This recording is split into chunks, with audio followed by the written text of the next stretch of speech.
pero igual, bueno, pues, Es que vi el cursor, pensé que no se le había ido el micrófono. no, todavía no. Pero Ok, ya vamos a iniciar. listo. Bueno, sean todos bienvenidos a esta capacitación tan importante como es los tópicos de física aplicados a ciencias de la salud. Entonces, en esa idea de uniformar o estandarizar, digamos, homologar, podemos decir también, los cursos de física y en este caso, en esta oportunidad, los cursos de física médica y biofísica a nivel nacional, pues entonces estamos de esta manera aportando desde acá, desde Ciudad Universitaria, para tal objetivo. Entonces, el día de hoy, pues les presento lo que es la presión sanguínea. Eh, la idea siempre es que el estudiante de las ciencias médicas pueda verse, digamos, pueda verse facilitado él lo que es en su formación como médicos, poder llevar todos estos conocimientos de la física. Y al final, pues todo esto les va a servir para los cursos de fisiología en la facultad. Entonces, en fisiología lo ven ellos, pero no les enseñan obviamente los aportes físicos. Eso nos toca a nosotros como obligados expertos del área. Entonces, ese es el objetivo siempre, ¿verdad? Como les decía, poder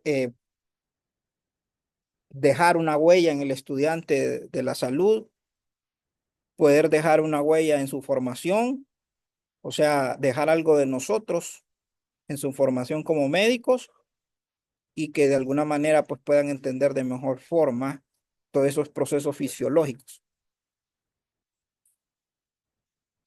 En esta oportunidad, como les decía, vamos a hablar de la presión sanguínea.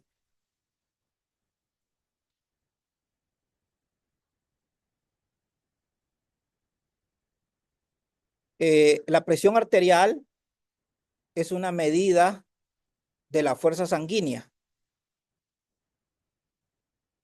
Aquí es donde entra lo de lo que es la definición física para la presión arterial.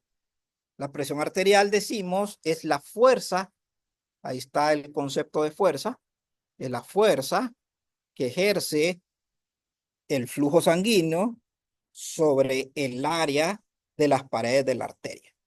Entonces, la presión sanguínea, o presión arterial, mejor dicho, es la fuerza que la sangre ejerce sobre el área de las paredes de las arterias. De ahí viene el término de presión arterial.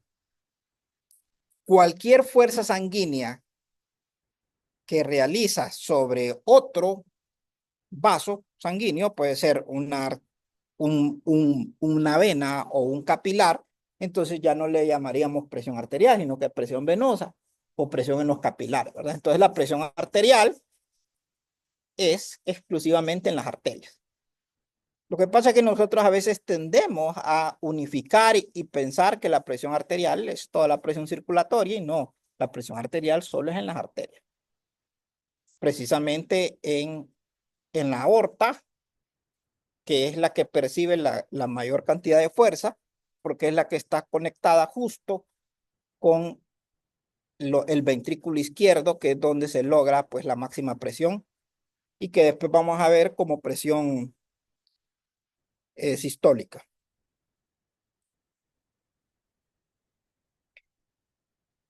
Algo muy interesante es poder ver los diferentes esfuerzos que han habido en la historia para poder medir esa presión arterial o poder medir esa presión sanguínea. Uno de esos esfuerzos, pues, es a través del método de canulación, como podemos ver ahí. El método de canulación fue el primer método moderno que se ha registrado para poder medir la presión sanguínea. Pues inventado, perdón, por Daniel Bernoulli descubridor del propio nombre de la ecuación de Bernoulli. ¿Y en qué consiste ese método? Pues consiste en una cánula conectado a un tubo en forma de U, donde ese tubo en forma de U, pues está un líquido o una solución, como por ejemplo el mercurio, y cuando esa cánula, digamos, penetra una arteria, pues la presión arterial se va por toda la cánula y el tubo en forma de U y hace que de alguna manera este líquido se desplace.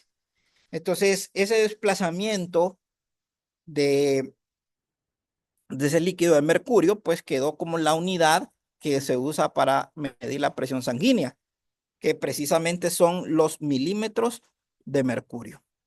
Se observaba cuántos milímetros de mercurio se elevaba de nivel para poder saber qué presión arterial hay. La conversión moderna de hoy en día es que un milímetro de mercurio equivale a 133 más o menos 0.3 pascales. A los compañeros de San Pedro, pues los invito a que si tienen alguna duda o pregunta, pueden intervenir en el momento que lo quieran. Lo mismo acá los compañeros de TEU que me están escuchando acá en forma presencial.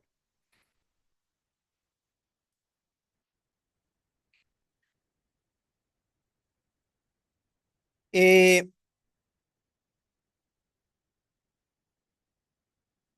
digamos que para la presión arterial se usa el mercurio como principal sustancia y para las presiones venosas que son inferiores a la presión arterial, pues se utiliza una solución próxima al agua o una disolución salina, como se le dice. Entonces, ¿qué modifica este método para medir la presión sanguínea? El tipo de sustancia. El mercurio para la presión arterial y una solución muy parecida al agua para la presión, por ejemplo, venosa. El método de canulación es un método importante académicamente hablando. Es decir, que hoy en día ya casi no se usa de manera clínica o para control de medición arterial, sino que lo usan más que todo en el mundo pedagógico académico, porque de alguna manera le sirve a uno para poder comprender las diferentes presiones en el cuerpo humano. Entonces, por ejemplo, podemos ver acá en la figura que tenemos una persona erguida y una persona acostada. Entonces, en la persona erguida podemos ver los diferentes valores de presión en kilopascales, que en la cabeza, en el corazón y en los pies se observa que la presión va aumentando conforme vayamos descendiendo del cuerpo. Sin embargo, cuando lo tenemos a una persona acostada, donde justamente casi todo su cuerpo está al mismo nivel de altura, entonces podemos ver que prácticamente las presiones son muy aproximadas o podemos decir iguales. Entonces, el fenómeno o la medición o técnica de canulación, pues nos permite observar ese tipo de comportamiento. Justo a la par, pues tengo un diagrama donde nosotros solemos explicar lo que es presión profundidad o presión manométrica a los estudiantes. Pues lo pongo a la par porque justamente podemos observar que el comportamiento que hay en una persona erguida es el mismo comportamiento que hay en este recipiente que ven acá. A mayor profundidad en el recipiente, pues mayor presión hay. ¿Y qué les quiero decir? Que la presión manométrica, que es la que estudiamos nosotros para explicar presión profundidad, se aplica en el cuerpo humano. Y nosotros podemos hacerle ese tipo de comentario pues al estudiante.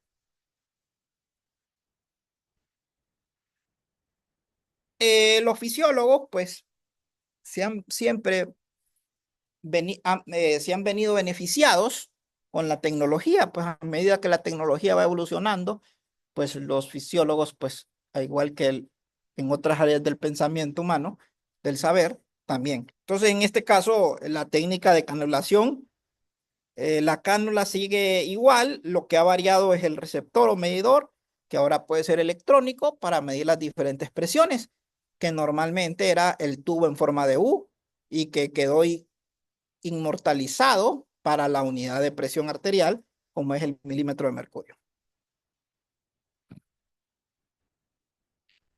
Algo muy importante es el papel que juega la gravedad en la circulación. El papel que juega la gravedad en el sistema circulatorio.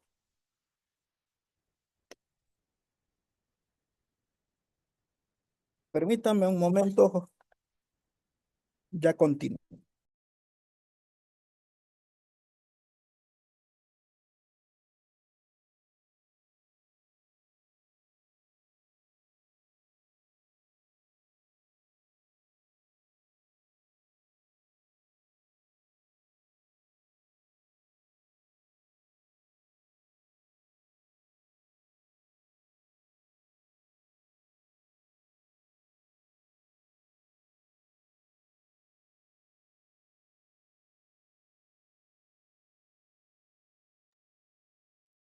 Bueno, entonces les decía que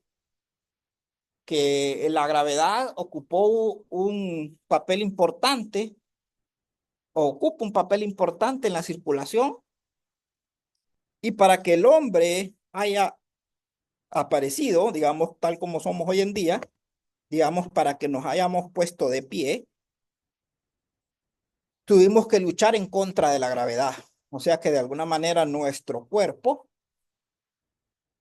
tuvo que haber vencido biológicamente el factor de la gravedad, y ahí es donde entra pues la importancia de a los estudiantes de enseñarles lo que es la gravedad y enseñar lo que es caída libre, porque al final en la parte del sistema circulatorio pues se aplica, y ellos en fisiología pues lo toman, ¿verdad?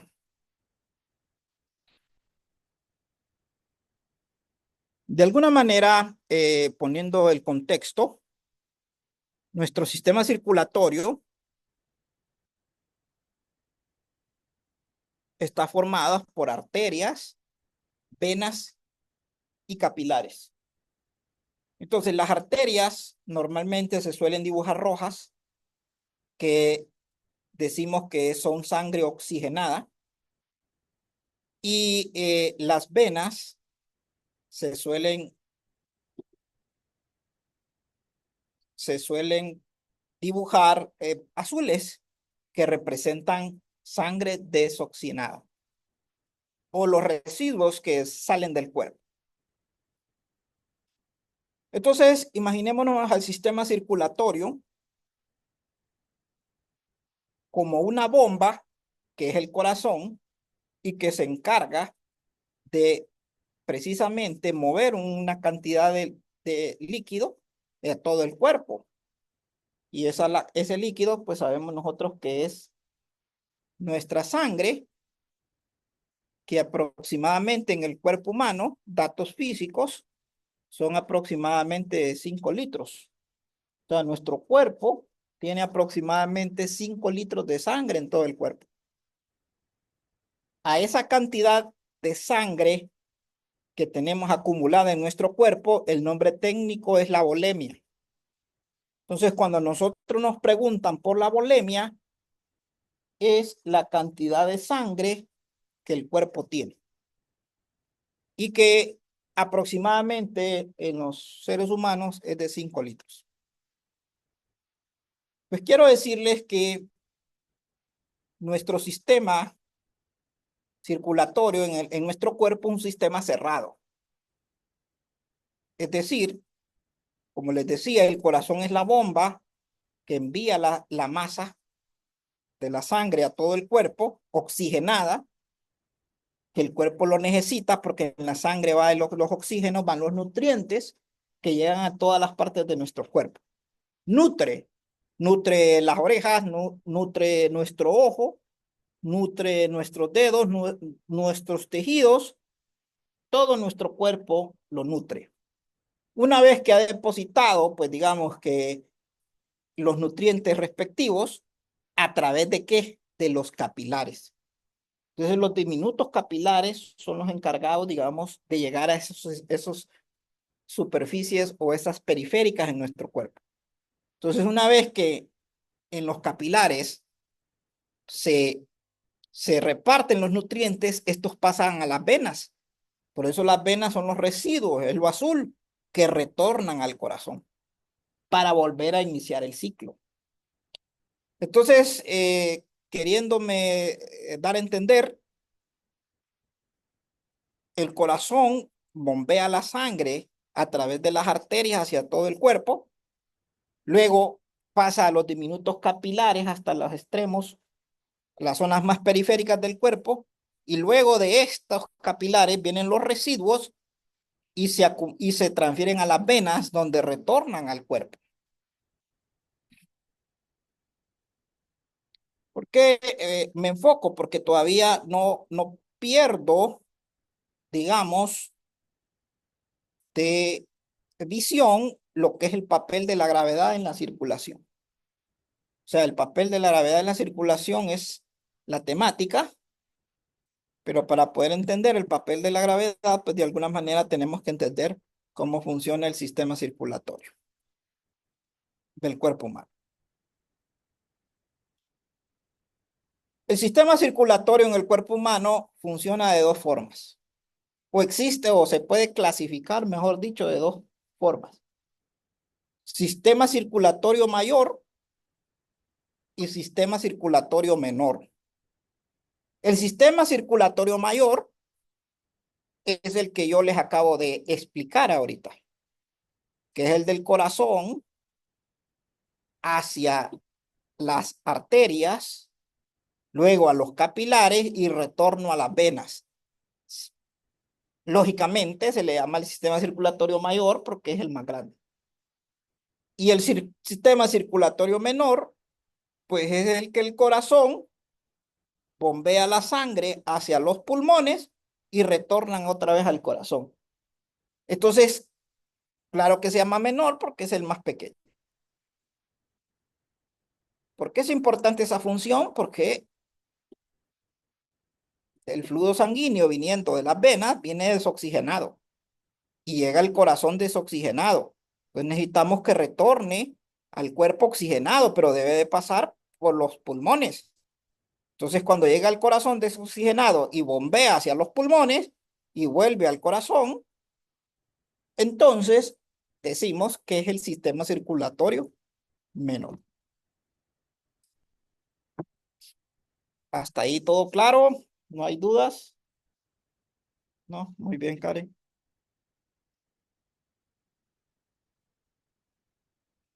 Bien,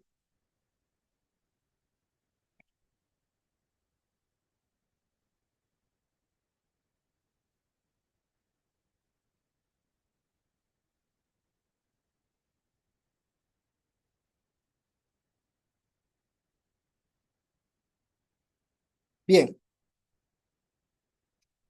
Retornando la diapositiva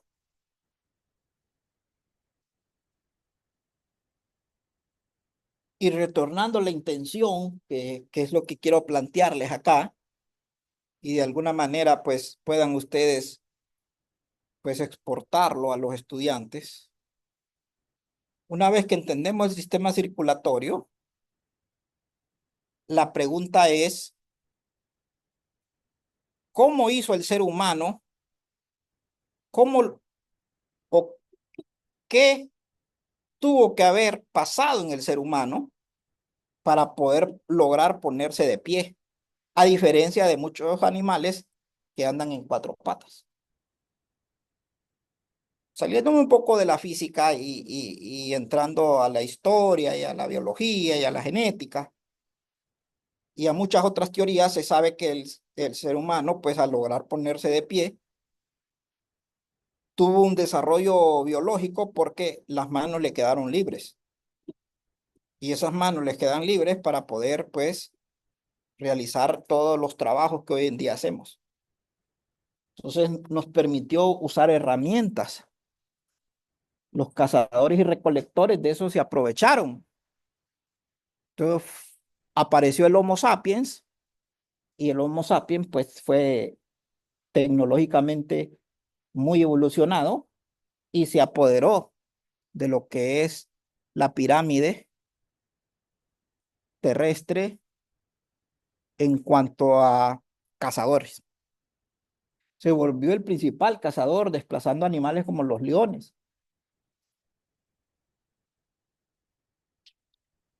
Se han hecho estudios históricos y se ha podido, pues, evidenciar que los mamuts, por ejemplo, desaparecieron de la faz de la tierra una vez que el Homo sapiens iba llegando a sus regiones. Entonces, el Homo sapiens llegó, cazó, mató, extinguió, por ejemplo, a los... ¿Pero por qué? Porque pudo ponerse de pie. Pero lograr ponerse de pie significó lograr ponerse en contra de la gravedad. Y ahí es donde entra la parte física. Entonces, les hago una pregunta para que más o menos orientarlos en la problemática que quiero explicarles y aclararles. El corazón es nuestra bomba que hace que la sangre, que es un líquido, se desplace a todo nuestro cuerpo a través del sistema circulatorio mayor y sistema circulatorio menor. Entonces, la fuerza que hace el corazón al contraerse provoca que haga el recorrido a nuestro cuerpo y retorne. Pero la pregunta va encaminada a la siguiente. ¿Cómo hace el sistema circulatorio de las venas, por ejemplo, estas venas que están en la parte inferior del pie, cómo hace el flujo sanguíneo de las venas para subir desde la punta de los pies hacia el corazón? Esa es la pregunta clave. ¿Cómo retorna si no tenemos otro corazón en los pies para que bombee y suba la sangre? Pues si nosotros como físicos sabemos que está actuando la gravedad, pues ahí está la gravedad actuando hacia abajo. Entonces, ¿cómo se hizo posible? A esa es la problemática que quiero llevarlos. O sea, ¿cuál fue la evolución biológica que permitió ponerse de pie? Al ponerse de pie significa romper la gravedad. Es decir, hacer que la sangre de las venas retornen al corazón. Entonces, ¿cómo lo hace? ¿Cómo el cuerpo humano lo hizo? Bueno, por eso es importante esta parte, que es un dato, son aspectos físicos que muy improbablemente se los van a explicar en medicina, sino que nos toca a nosotros como físicos poderlos explicar. Y la respuesta está acá. El papel de la gravedad en la circulación plantea diferentes problemas. Lo que les decía, cómo la sangre puede pasar de la parte inferior de nuestro cuerpo y subir hacia el corazón, ¿cómo lo hace? O sea, ¿cómo se hace, cómo se resuelve la problemática de bombear la sangre cuesta arriba si no tenemos un corazón en la parte de abajo?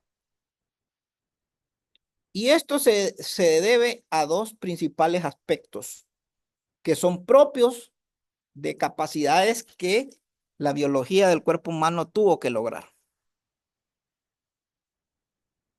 Y es que las venas tienen dos capacidades.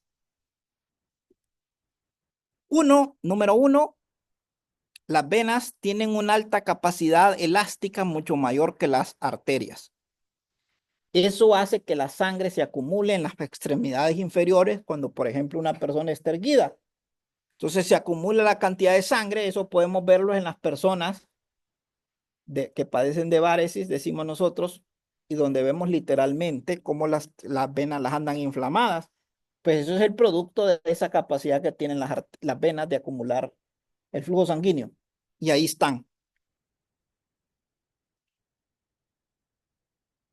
Entonces, digamos que esa capacidad elástica permite el almacenamiento sanguíneo, pero esa capacidad elástica también permite que cuando los músculos de esqueléticos de la parte inferior del cuerpo, por ejemplo, de nuestras piernas, nuestras pantorrillas, se contraen, esto presiona a las venas. Y las venas, por su elasticidad, son presionadas y expulsan hacia arriba el flujo sanguíneo. Es decir, que podemos transportar desde la parte inferior de nuestro cuerpo la sangre hacia nuestro corazón por la contracción muscular. Cuando las contracciones musculares lo hacen y presionan las venas, estas a su vez desplazan hacia arriba. Pero la gravedad actúa en contra. ¿Por qué no cae hacia abajo? Porque la segunda capacidad que tienen las venas, además de almacenar y ser elásticas, es que no permiten el retorno del flujo sanguíneo. Es decir, que las venas son válvulas donde solo permiten el flujo sanguíneo en una dirección. Es decir, es como una válvula cheque o un diodo, como decimos en la parte eléctrica, que solo permiten una sola dirección. Entonces, las venas tienen esa capacidad de transmitir la sangre en una sola dirección. Entonces, ¿cómo se logró poner de pie el ser humano? Lo logramos porque las venas tienen la capacidad elástica. A base de las contracciones musculares desplaza hacia arriba el líquido y que las venas son válvulas que no permiten en dirección contraria. Por esa razón, se recomienda que las personas hagan ejercicio, porque precisamente el movimiento articular de nuestras extremidades hacen que las venas muevan su líquido hacia el corazón.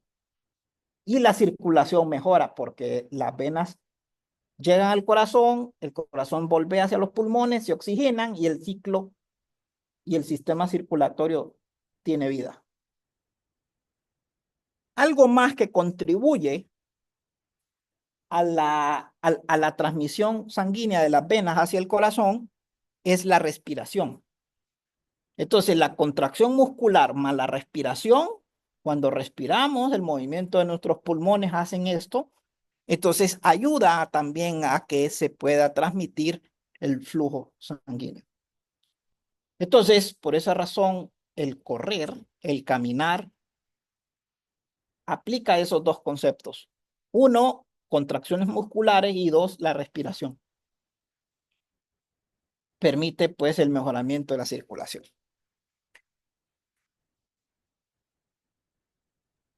Entonces, lograr ponerse de pie fue un adelanto biológico que si, por ejemplo, colocamos una serpiente y la colocamos erguida, va a llegar un tiempo que va a morir porque no le va a llegar la oxigenación de la sangre debida, o agarramos un conejo y lo ponemos en dos patas toda una semana, se va a morir porque no tienen esa capacidad que tiene el ser humano. Entonces, digamos que nosotros podemos ponernos de pie, sobre todo nosotros que somos docentes y que estamos en un pizarrón y estamos de pie, pues precisamente es porque tenemos esa capacidad evolucionada y hemos roto la gravedad.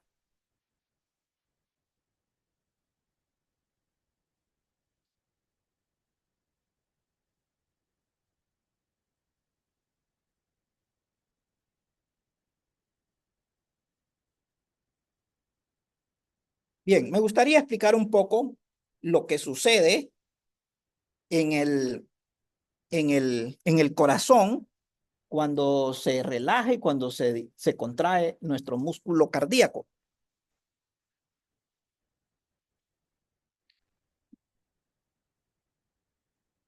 Entonces, el corazón también se divide en dos regiones, así como el sistema circulatorio, está la roja y la azul en el corazón igual. Entonces, el corazón es una válvula, perdón, es una bomba que está formada por cuatro cámaras.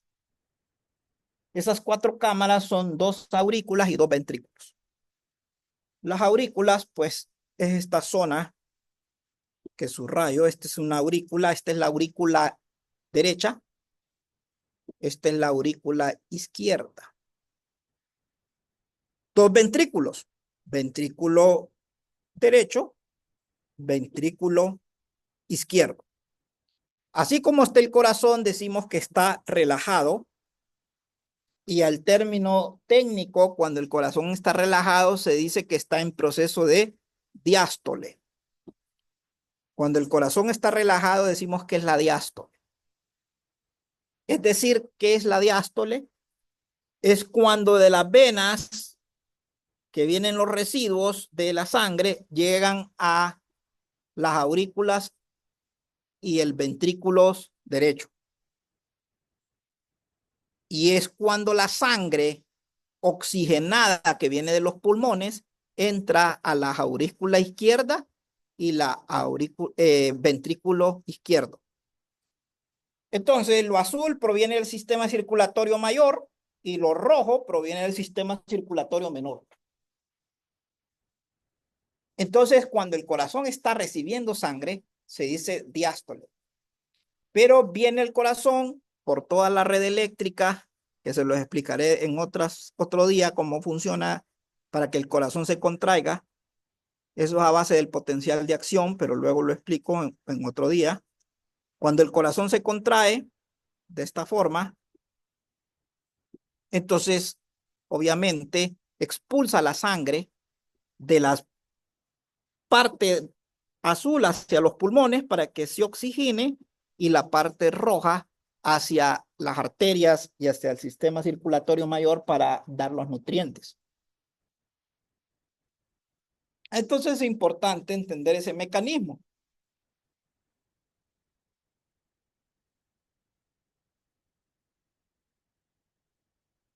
Cuando el corazón se contrae, a ese proceso se le llama sístoles. Entonces, las sístoles es cuando el corazón está contraído y la diástoles es cuando el corazón está relajado. De ahí se derivan los nombres. Cuando el corazón está relajado, la diástoles, su presión es baja, es la presión diastólica o presión baja. Y cuando su corazón está en sístoles, la presión es alta o presión sistólica. Entonces, por eso la presión sistólica es la alta y la presión diastólica es la baja. Las presiones se suelen presentar con una pleca, presión sistólica, pleca, presión diastólica. Entonces, presión sistólica, 120 decimos milímetros de mercurio, presión diastólica, 80 milímetros de mercurio. Entonces, cuando a una persona en condiciones normales de presión, se le mide la presión sanguínea, decimos 120 plenca 80. Quiere decir que 120 es la presión cuando están contraídos los músculos, diastólica, sistólica quiero decir, y 80 es la presión cuando los músculos están relajados o diastólica. ¿Se entiende lo que es la presión sistólica y diastólica? Muy bien. Entonces, una vez originado y entendido la presión alta y baja,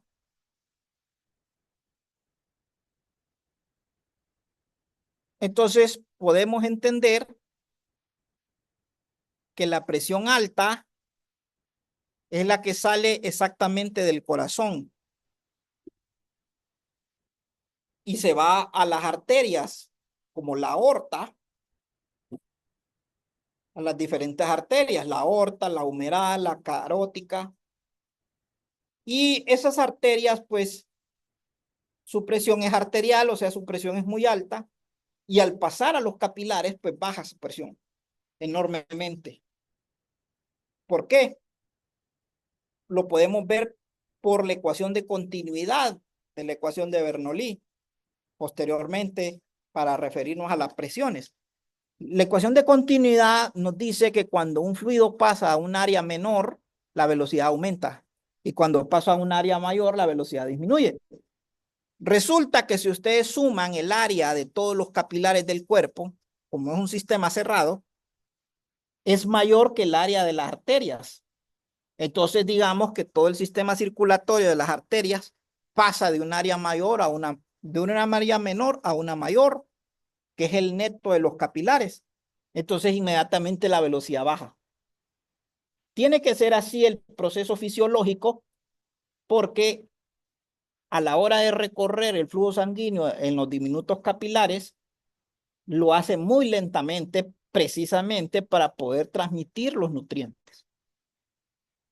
Cae la presión, cae la velocidad, es lenta, pero entonces permite que repartir los nutrientes al cuerpo.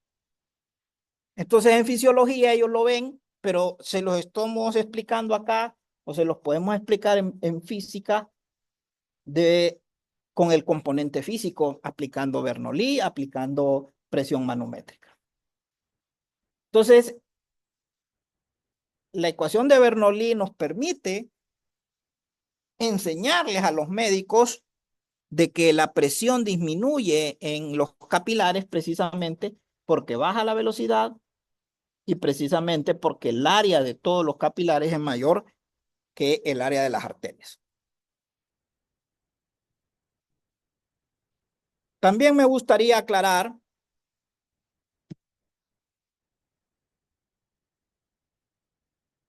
que la presión va a depender según el vaso sanguíneo y para eso está este gráfico, como les los acabo de comentar. En la aorta, en las grandes arterias y incluso en las pequeñas arterias se encuentra la máxima presión. Podemos ver que el eje Y es presión y el eje X es el vaso sanguíneo. Entonces, en el eje Y, que es presión en milímetros de mercurio, podemos ver que en la aorta es donde se perciben mejor las oscilaciones de presión que les acabo de hablar ahorita, de presión sistólica y diastólica. Por eso la sistólica es 120 y la diastólica 80, que se ve muy bien en la aorta, en esa región de la aorta. Pero la presión va descendiendo a medida que va pasando a los diferentes vasos. Entonces, cuando llega a los capilares, pues es muy baja. Y sobre todo, lo que quiero que nos interesemos en observar es que baja enormemente cuando pasa de los capilares a las venas, pero además deja de oscilar. ¿Qué les quiero decir? Que la presión alta y baja solo sucede en las arterias. O sea, nosotros vamos a tener presión sistólica y diastólica en las arterias. Por eso es que les expliqué la sístoles y la diástoles para que me entiendan lo que digo. Por la viscosidad de la sangre, por la diferencia de alturas, por la diferencia en sus áreas, las presiones varían y disminuyen ya en los capilares y en las venas. Y de tal punto que la viscosidad de la sangre, que es un dato físico, donde en la próxima semana solo vamos a hablar de viscosidad, hace que caiga la presión, produce caídas de presión. Lo mismo en la modificación de las áreas.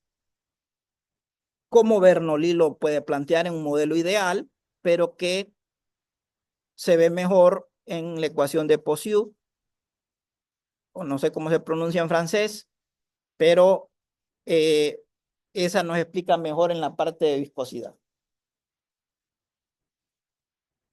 Y eso es lo que la otra semana se les va a transmitir, porque ahí se incluye la resistencia al flujo sanguíneo, como es la viscosidad. Muy bien, esos elementos son importantes, donde uno tiene pues muchas preguntas que hacerle al estudiante en sus exámenes. Uno le puede preguntar qué es la presión sistólica, qué es la diastólica, cuál es la presión, qué es la sístoles, qué es la diástoles, por qué las variaciones de presiones desaparecen en los capilares, por qué aparecen en las venas o por qué solo están en las arterias. Entonces, ¿qué les puedo decir?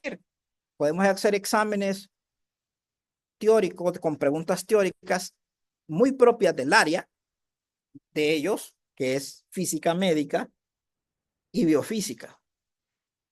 Entonces lo que quiero es que ustedes puedan observar que es una teoría muy pertinente a ellos, como lo es realmente sus cursos, que no son cursos de física general. Nosotros pues los estamos dando mal, porque los damos como física general, pero no son físicas generales, son físicas médicas, o sea, orientado a ellas. Entonces, informaciones como la que acaban de escuchar, pues muy pertinente para ellos y muy, digamos, importante a la hora de proseguir en su formación como en los cursos de fisiología, que obviamente el médico no se detiene, tanto como si lo podemos hacer en física, para explicarle sus fundamentos. Entonces, dándoles una buena base, los estudiantes pues no tienen problemas en la fisiología. Como datos físicos, es importante ver aquí ya datos numéricos, secciones como la aorta, en promedio qué valores tiene y sus velocidades. Como podemos ver en los capilares, hablando del neto de los capilares, ¿verdad? Y aquí hablando de sus velocidades son mucho más bajas.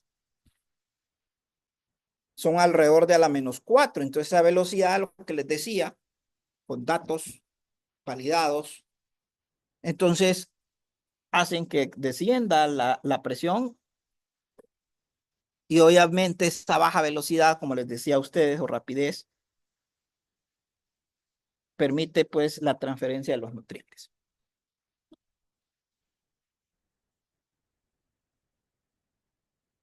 Una vez entendido el sistema circulatorio, entendimos el papel de la gravedad, qué tuvimos que hacer para romper la gravedad y cómo la gravedad influye en el sistema circulatorio, pues les comentaré otro aspecto muy importante de la gravedad en el sistema circulatorio. Precisamente, como les había comentado, el método de canulación permite pues que nosotros podamos poder medir la presión en diferentes puntos del cuerpo. Ya estas unidades acá ya son milímetros de mercurio, por cierto, cuando nosotros decimos que la presión arterial es de 120/80, estamos diciendo unidades de milímetros de mercurio. Son 120 milímetros de mercurio, pleca 80 milímetros de mercurio. Entonces, en ese sentido, en la cabeza tengo 70 aproximadamente milímetros de mercurio, en el corazón tengo 101 milímetros de mercurio y en los pies tengo 202 milímetros de mercurio. O sea que en los pies es donde se refleja la mayor presión, recordándonos de presión profundidad, que sabemos que en el fondo del recipiente es donde hay más profundidad, recordando el recipiente que les acabo de mostrar. Lo mismo pasa cuando una persona está acostada, casi todos sus niveles están en la misma altura, por lo tanto sus presiones se reflejan de la misma, casi iguales. Entonces la contundencia de la importancia de la gravedad en el sistema circulatorio se los muestro ahora. Sabemos que la presión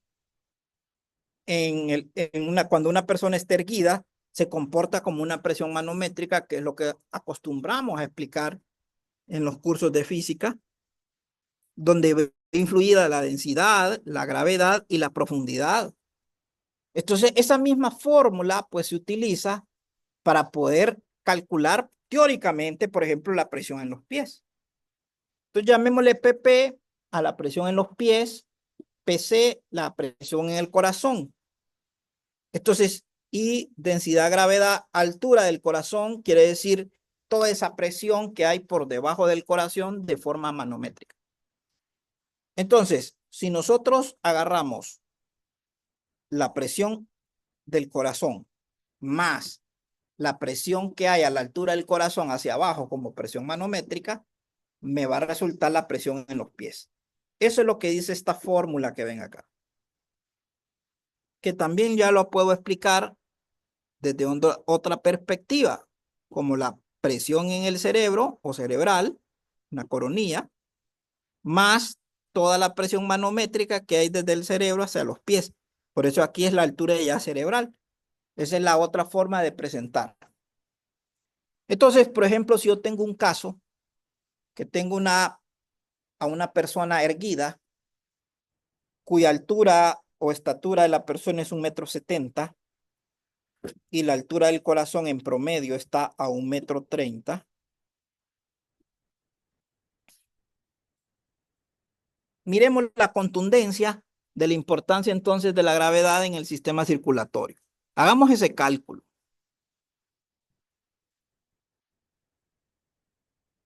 Entonces decimos, la presión en el corazón es de aproximadamente 100 o 101 milímetros de mercurio, les decía a ustedes, más la densidad normalmente de la sangre, que esa la podemos hallar en datos de tabla, en los libros textos, que es aproximadamente 1,060 kilogramos por metro cúbico.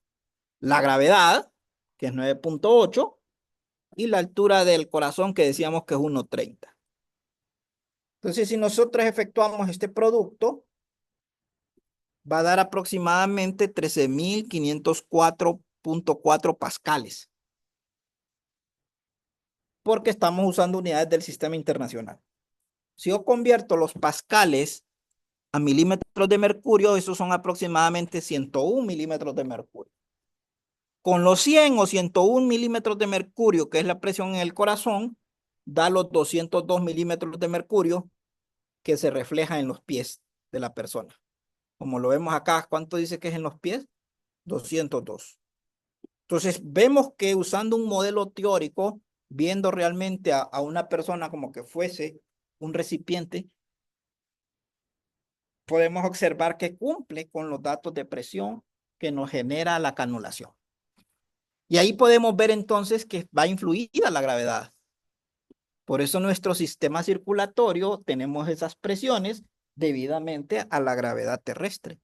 Pero si nosotros estuviésemos en otras circunstancias, con otra gravedad, cambiarían nuestras presiones del sistema circulatorio. Entonces no tendríamos las mismas presiones si viviéramos en otros planetas, por ejemplo. Entonces ahí es donde van los aspectos físicos que podemos influir en el estudiante y mostrarles cómo influye este en nuestro cuerpo. O sea, el sistema circulatorio es muy,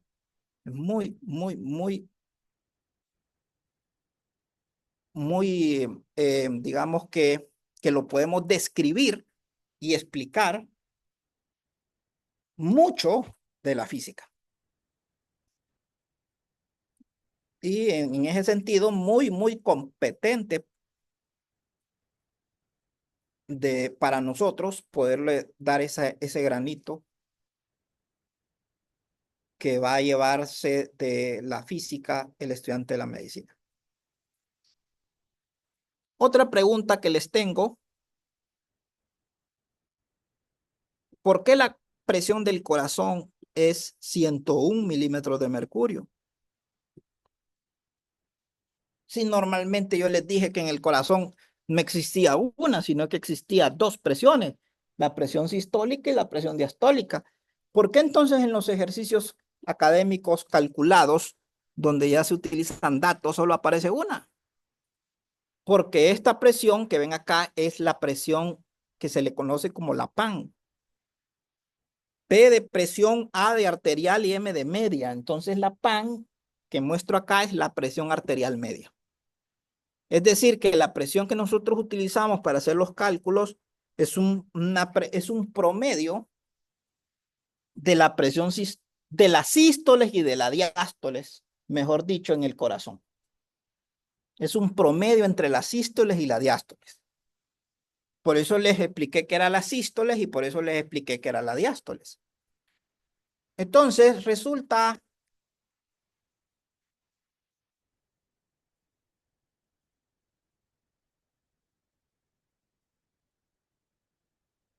para terminar esta parte, que cuando estamos en el proceso de diástoles, dura, o sea, es un ciclo esto, digamos, el bombeo del corazón es un ciclo. Y digamos que la diástoles dura el 2/3 de ese ciclo en tiempo. O sea, tarda más tiempo en estar relajado el corazón que en estar contraído. Para estar contraído solo tarda un tercio. 2 tercios está en diástole y un tercio está en sístoles. Entonces, si sumamos los 2 tercios más un tercio, da los 3 tercios del ciclo. Entonces, ese pan es una promedio de esos tiempos. No es un promedio aritmético como nos enseñan. No es un promedio aritmético matemático. No es que voy a agarrar la presión sistólica más la diastólica y la voy a dividir entre dos. No es eso. La presión sistólica y diastólica, la PAN, se calcula de la siguiente forma. Y esos son los garabatos que tengo acá. La PAN se calcula como los 2 tercios de la diastólica más el 1 tercio de la sistólica. O sea que la PAN se calcula 2 veces presión diastólica más la presión sistólica y lo divido entre 3. Así surge la PAN.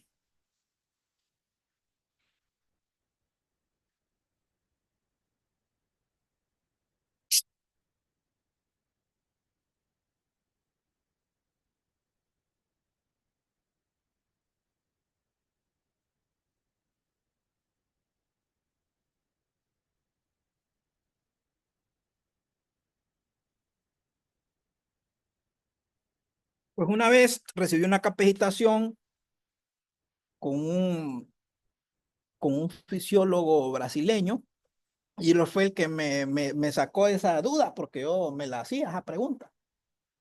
Y entonces ese fisiólogo brasileño pues me explicó de esa forma. Entonces ahora yo pues trato de transmitirlo igual lo que aprendí y esa es la PAN.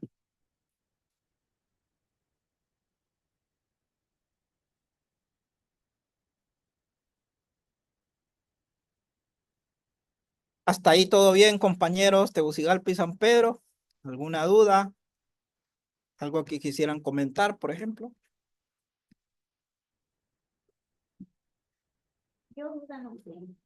¿Comentarios? Curiosidad, sí.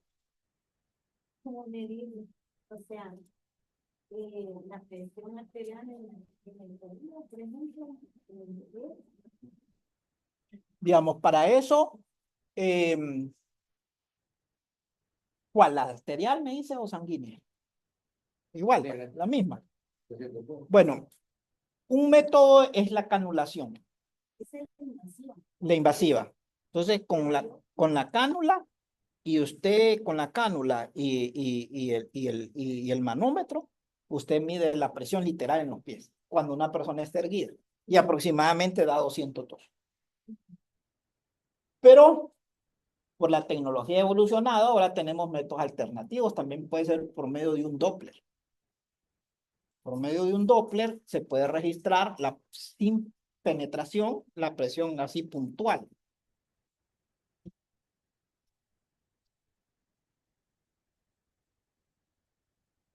Y ya la presión arterial se puede medir en nuestros músculos, nuestros vasos se ponen en nuestras piernas con el mismo brazalete y se puede hacer el mismo procedimiento de tal manera que utilizando el esfigmomanómetro también se pueda medir ya, digamos, como presión arterial. Pero así ya puntual, para eso es importante la cánula. Este doble que es el que usan cuando uno tiene insuficiencia, si hay obstrucción. Exacto, cosas así. Sabemos que el Doppler que es por eso importante explicarles el efecto Doppler. Hay una variación en las ondas, tanto de ida, de cerca, o si se acerca a la onda o se aleja.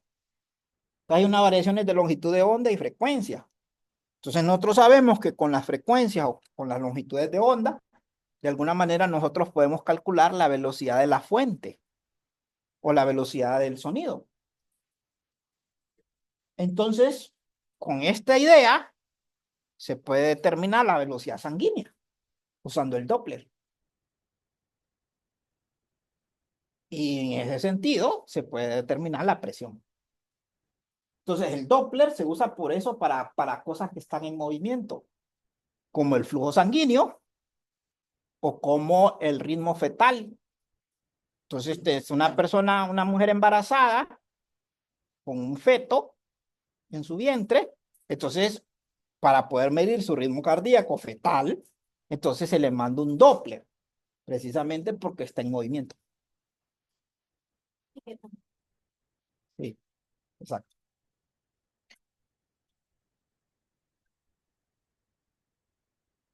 Bien, bueno, entonces, teniendo toda esa información física que acabamos de dar, vamos a terminar la presentación de hoy explicando cómo se mide la presión de la manera más tradicional, que es a través del esfigmomanómetro.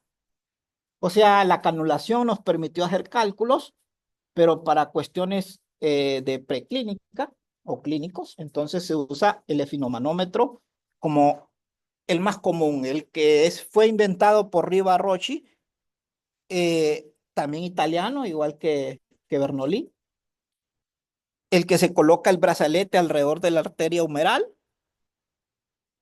Hacemos que la arteria se obstruya, medir, escuchar ciertos sonidos y con eso nosotros medimos la presión sanguínea. Entonces ahora vamos a cerrar esta parte de la presentación pues con eso. Primero debo decirles que hay tres tipos de esfigmomanómetros. Cuando nosotros decimos el esfigmomanómetro, inmediatamente solo nos enfocamos en el de el relojito y el brazalete. Pero ese es uno en particular, ese se le llama el 2, el aneroide. Entonces, cuando nosotros decimos esfigmo, solo se nos viene el del brazalete, pero entonces ese es el esfigmomanómetro aneroide. Tenemos el mercurial, que es el de la columna de mercurio todavía. En algunos centros de salud lo usan. Y el electrónico digital, que es el que le dan por puntos en la farmacia, ¿verdad? Que es el más común ahora. Que no es tan exacto, pero saca ahí por lo menos para uno no estar tan asustado. Saca de apuros. Entonces, los electrónicos digitales es el tercero. Entonces, los digitales, el aneroide y el mercurial. Pues el que nos vamos a concentrar es en el aneroide porque es el que más se usa. Digamos que las asociaciones de cardiología son el que más validan. Por ejemplo, la Asociación Americana del Corazón. Ellos validan más, este es digamos, el más preciso, digamos. Entonces, es importante que el médico sepa, por ejemplo, las partes del corazón, como es el manómetro, que sabemos nosotros que es el que nos indica la lectura de la presión, la pería o volva insufladora, que es esta goma que vemos acá elástica, que permite transferir el aire a través de las tuberías, la válvula de aire, que es esta acá que está acá, nos permite cerrar y que no circule el aire o abrirlo y que circule el brazalete, que el brazalete pues es interesante porque es un brazalete que se coloca alrededor de nuestro brazo, que se llena de aire su espacio para que presione la arteria. Y por último, las mangueras. Es increíble, pero así es.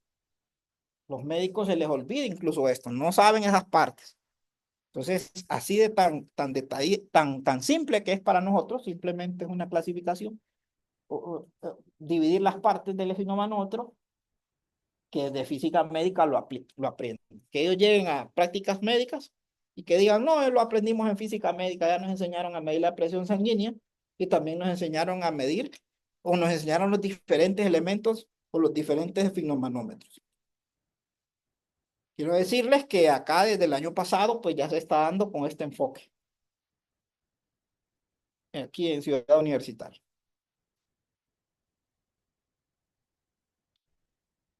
El enfoque. El laboratorio de presión ha existido durante años. Eso sí, se le ha enseñado a medir la presión arterial al estudiante hace décadas. Pero con la visión que lo tenemos ahora, hasta el año pasado. Bueno, todo eso ya lo expliqué. Todo eso ya se lo expliqué. Bien.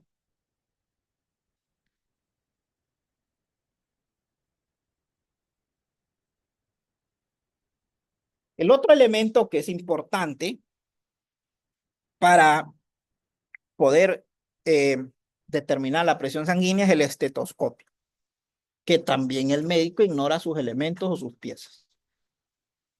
También es otro aporte de la física hacia la medicina o hacia la salud.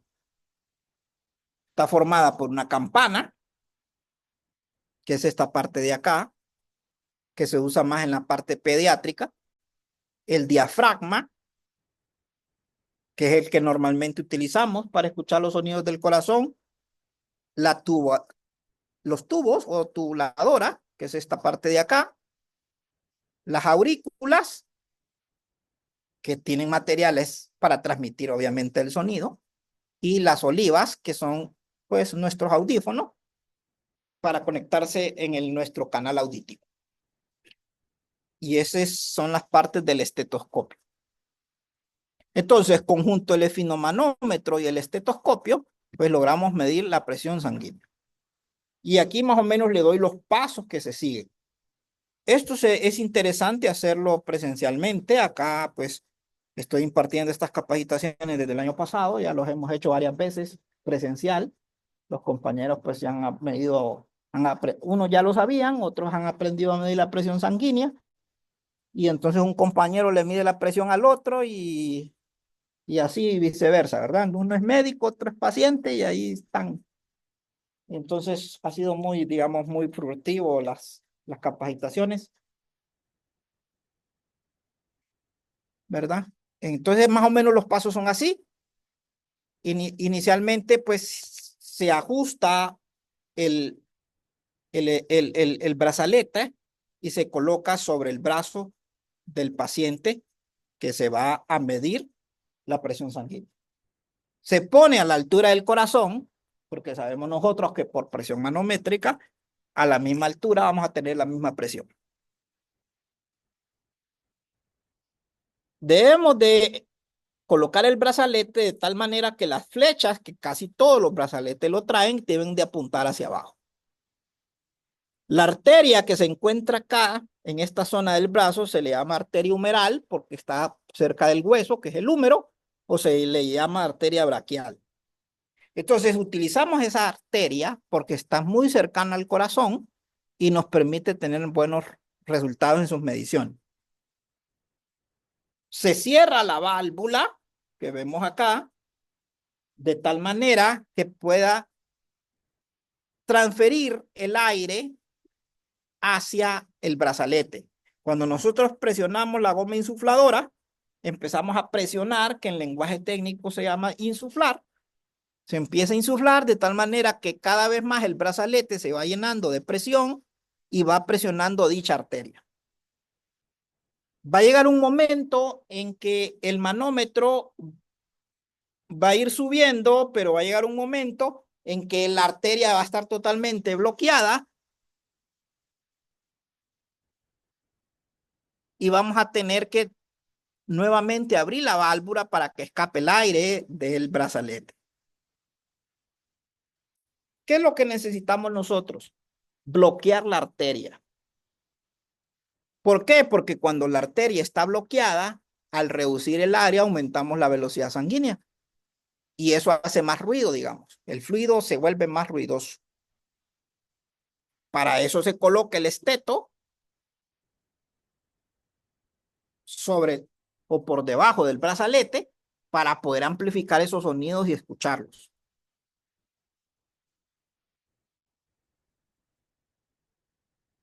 Ahora, antes de colocar el brazalete, se le suele buscar el pulso en esa arteria para localizar dónde está el pulso y posteriormente la colocación del estetoscopio. Entonces, empezamos a insuflar, empieza a subir la presión y dejamos que supere unos 10 más o menos milímetros de mercurio más, donde digamos que la arteria se ha bloqueado. Empezamos a descender. Una vez que empezamos a descender el reloj, quiere decir que abrimos la válvula, la aguja empieza a bajar y empezamos a llenar y a escuchar los sonidos que se llaman los sonidos de Korokov, que son los que ven en azul ahí. Entonces, la fase 1, que es donde escuchamos el primer sonido, es justamente cuando empezamos a dejar pasar el líquido otra vez porque la arteria fue sellada, pero la arteria otra vez vuelve a abrirse para que pueda pasar el fluido. Entonces, el primer sonido de todos es el primer ruido de Korokov, fase 1, un ruido muy intenso, que ese ruido es indicador que a ese nivel la presión es la sistólica o presión alta. Entonces, cuando escuchemos en conclusión el primer ruido, es la presión alta. Miramos el manómetro, observamos a qué presión está y lo anotamos. Seguimos abriendo la válvula y vamos a ir escuchando otros sonidos, que es la fase 2. De ahí un tercer sonido que es muy fuerte, que es la fase 3. De ahí otro cuarto sonido que es más débil, la fase 4, y dejamos de escuchar los sonidos. El último sonido me va a servir a mí cuando ya dejamos de escuchar para poder medir la presión en la diástoles o diastólica. Entonces, en conclusión, el primer sonido o ruido de Korokov es la presión sistólica y el último ruido de Korokov es el indicador de la presión diastólica. Anotamos esas dos presiones y esa sería la presión arterial del paciente. Los ruidos de Korokov. Muy bien. Les voy a poner un video donde se resume lo que les acabo de decir y lo van a poder escuchar. Ya les comparto. Solo déjenme buscar el video.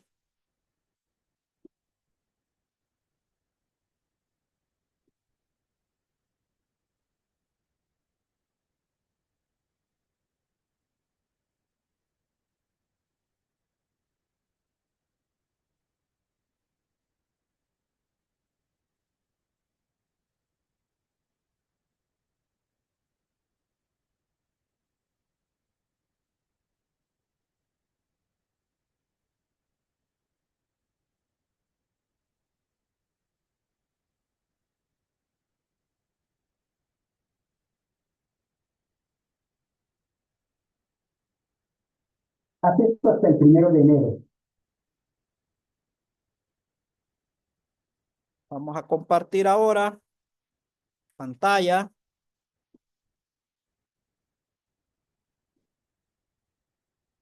Estoy compartiendo pantalla. ¿Logran ver YouTube? Pregunto en San Pedro.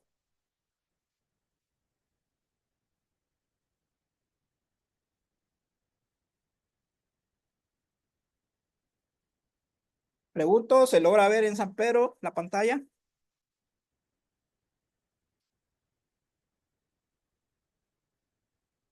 Sí, Ah, ok, muchas gracias. sí se nota. Ah, perfecto. Entonces vamos a estar atentos para poder escuchar eso. Bueno, es un video que me gusta mucho porque explica más o menos los pasos que les acabo de describir, pero también no solo eso, sino que escuchamos los ruidos de Korokov. Entonces vamos a estar atentos. Este lunes, 2 de diciembre, comienza Bueno, soy pobre, entonces no tengo el pagado. un Espérenme plan de entrenamiento con silla que para hombres pase. mayores de 50 años. Vamos a darle omitir a los anuncios. Al Laboratorio de Fisiología Humana de la Escuela de Medicina de la Universidad de Costa Rica. El día de hoy vamos a describir el protocolo para la toma correcta de la presión arterial. Preparación del sujeto y colocación del manguito.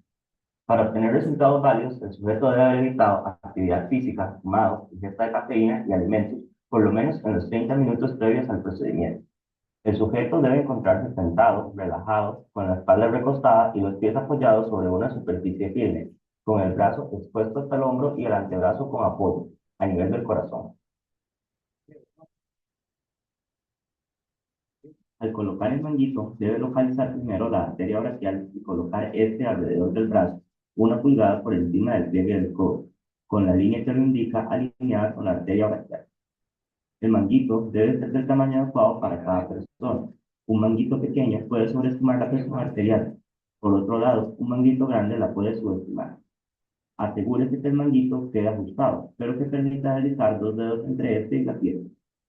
Tome la pera con la mano derecha. Con los dedos 1 y 2 manipule la válvula de escape.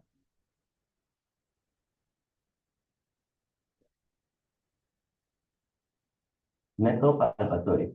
Con este método se puede medir únicamente la presión arterial sistólica y se realiza con el fin de evitar una sobreinsuflación del manguito y así evitar incomodidad al choque. Primero debe localizar el pulso radial y trilateral al brazo al cual se le colocó el manguito del sfigmomanómetro. Debe insuflar rápidamente hasta que la presión indique 70 milímetros de mercurio. Luego, continúe insuflando lentamente a razón de 10 milímetros de mercurio cada 2 segundos hasta que el pulso no sea percibido. Esto le indicará la presión arterial sistólica. Cuando desaparece el pulso, insufle el manguito de 10 a 15 milímetros de mercurio más. Luego, empiece a desinflarlo a razón de 2 a 3 milímetros de mercurio cada segundo para determinar la reaparición del pulso radial y confirmar el dato de presión arterial sistólica.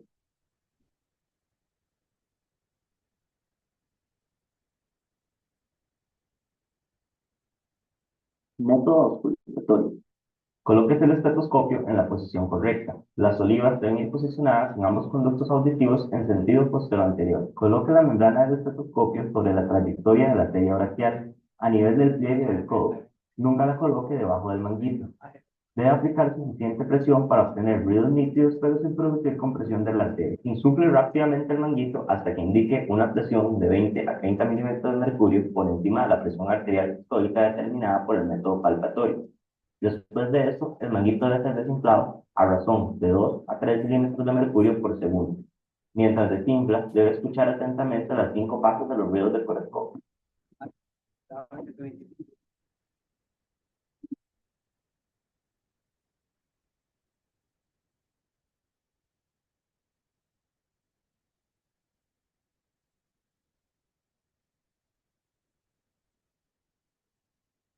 Para asegurar que se alcanzó la presión arterial sistólica, debe 125/80 continuar era. desinflando el manguito 10 milímetros de mercurio luego de la fase 5. Después de esto, debe desinflar rápidamente el manguito hasta llevarlo a 0 milímetros de mercurio. Bien, entonces, como pudieron ver, ese video me gusta porque muestra muy bien esos ruidos de Korokov, que es lo que a veces cuesta en el esteto, sobre todo porque hay bulla en el ambiente, saber colocarlo, la campana, y entonces poder, digamos, percibirlos. Pero esa es la clave. Primer ruido de Korokov, la presión sistólica. Último ruido de Korokov, la diastólica.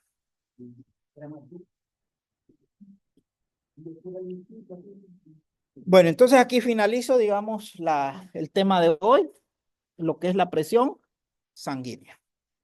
Bueno, gracias. Estamos. A la orden, Luis, me alegra que siempre esté acá, puntual. Y me alegra de tenerlos acá, a Claudia, a Karen, a Ricardo. Ricardo me ha escuchado esta presentación. Creo que y siempre viene y siempre se aprende algo. ¿Ah? Sí. Hay algunos mensajes. Hay mensajes.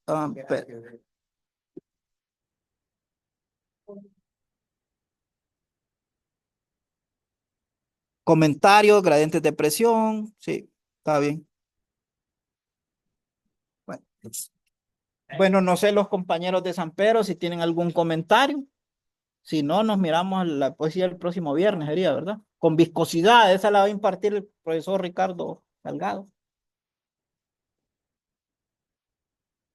que es otro profesor que es el que lo conocen ya algunos, da laboratorio avanzado, y con él hemos recibido varias capacitaciones así de la salud. Entonces él les va a dar lo de viscosidad. Bueno, entonces, compañeros, un gusto. Ahí nos miramos el próximo viernes, si Dios lo permite. Muchas gracias, excelente. Muchas gracias, a la orden. Siempre.